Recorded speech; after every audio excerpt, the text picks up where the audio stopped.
ஆண்டவர் இயேசுவின் நாமத்தில் வாழ்த்துக்கள். உபாகமம் 3ஆம் அதிகாரம் 22வது வசனம். அவர்களுக்கு பயப்படீர்களாக, உங்கள் தேவனாகிய கர்த்தர் தாமே உங்களுக்காக யுத்தம் பண்ணுவார் என்று சொன்னேன். பாருங்கள், அவர்களுக்கு பயப்படீர்களாக. யாருக்கு பயப்படக்கூடாதா?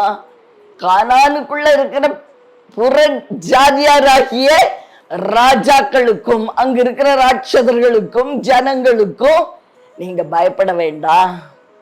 உங்கள் தேவனாகிய கர்த்தர் உங்களுக்காக யுத்தம் பண்ணுவார்னு மோசே ஆலோசனை சொல்லுகிறார். பிரியமானவர்களே, நம்ம பயப்படுற காரியம் இந்த உலகத்துல ஒண்ணு உண்டு இல்ல. எதுக்காக பயப்படுறீங்க? கடனுக்கு பயப்படுறீங்களா? கண்ணிகளுக்கு பயப்படுறீங்களா? பிசாசின் வஞ்சனைக்கு பயப்படுறீங்களா? உங்க பிள்ளைங்க விழுந்துருவாங்கன்னு பயப்படுறீங்களா? உங்க பிள்ளைகளுடைய எதிர்காலத்தை குறிச்சு பயப்படுறீங்களா? உங்களுடைய பைனான்சியல் கண்டிஷனை குறிச்சு பயப்படுறீங்களா? பிரியமானவர்களே, நீங்க பயப்படுகிற காரியத்தை அவருடைய கையிலே கொடுத்து பாருங்கள், பயம் மாறி போகும். பயப்படுகிற காரியத்தை தேவனிடத்துல கொடுத்துடணுங்க, அவர் பார்த்து கொள்வார். அப்பா, எனக்கு இந்த காரியம் ரொம்ப பயமா இருக்கு சுவாமி, ஆனா உங்க கையில நான் கொடுத்துட்டேன், நீங்க எனக்காக யுத்தம் பண்ணி ஜெயத்தை எடுத்து கொடுப்பீங்க. நம்பிக்கையோடு கொடுங்க, நிச்சயமாகவே ஜெயம் உண்டாயிருக்கும். நிச்சயமா அவர் உங்களுக்காக யுத்தம் பண்ணி வெற்றியை கொண்டு வருவார். பிரியமானவர்களே, பாத்தீங்களா எவ்வளவு ஒரு நல்ல ஆலோசனை கொடுத்த ஆவியானவர். பிரியமானவர்களே, இன்று முதல் அதை செய்வீங்களா? பயப்படுற காரியத்தை அப்பாட்ட கொடுத்துருங்க. மரணத்தை குறிச்சு பயப்படுறீங்களா?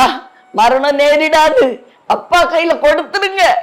அப்பா, நீங்க பார்த்துக்கோங்க, அப்பா நீங்க என்ன கைவிட மாட்டீங்க, நான் நம்புறேன்னு சொல்லுங்க. உங்களுக்காக அவர் யுத்தம் பண்ணுவார். பிசாசின் கிரியைகளை அழித்து போடுவார், வியாதியின் கூறுகளை மாற்றி போடுவார். பிரியமானவர்களே, உங்களுக்காக ஜெபிக்கட்டுமா? அன்பின் பரலோக தகப்பனே, அருமையான நல்ல ரட்சகர் ஆவியானவரே, நாங்க பயப்படுற காரியத்தை உங்க கையில தந்துடுறோம்ப்பா. நீங்க பொறுப்பெடுத்து யுத்தம் பண்ணி ஜெயத்தை கொடுப்பீங்க, கிளியரன்ஸ் உண்டு பண்ணி வெற்றியை கொடுப்பீங்க. எல்லா காரியத்தையும் செவ்வைப்படுத்தி காரியத்தை முடிச்சு கொடுத்துருவீங்க ராஜா. உங்க அன்புக்காக நன்றி. எங்களுக்கு முன்னே சென்று எங்களுக்காக யாவையும் செய்து முடிச்சிருவீங்கப்பா. உங்க அன்புக்காக நன்றி. இயேசுவின் நாமத்தில் பிதாவே, ஆமென்.